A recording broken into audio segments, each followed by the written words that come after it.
The government's Scientific Advisory Committee, SAGE, has released its latest estimate of the R number, that critical measure of how fast the virus is spreading. It's now between 1.3 and 1.5, more or less the same as last week. The epidemic is also growing by between 4% and 7% every day. Now, what does that really mean? Well, the weekly study by the Office of National Statistics gives the most reliable snapshot of the epidemic, and it tests random people whether or not they've had symptoms. The latest data for the first week of October shows almost 28,000 people a day were being infected, up from a little over 17,000 the week before. It estimates that 1 in 160 people had the virus, up from 1 in 240 the previous week.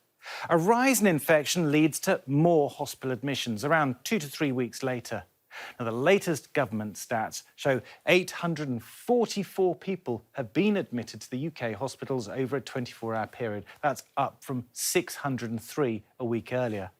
But the pressure is building faster in the hotspots. So, in the northwest, admissions are up 73% in a week, with doctors warning beds will soon be full. In the northeast and Yorkshire, they're up 49%, and in London, they're up by 55%. But elsewhere, the epidemic is in a very different gear, with much lower admission rates. To get the R number below 1 and shrink the epidemic, the government needs to reduce the contact between people, whether that's through its three-tier system or a circuit breaker. But the Office for National Statistics has released another report with some worrying data.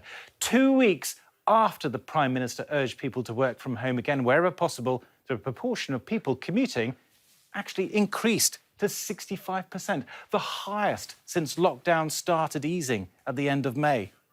Now, the message isn't getting through. More mixing of people means more spread of the virus, and that really doesn't bode well for the future.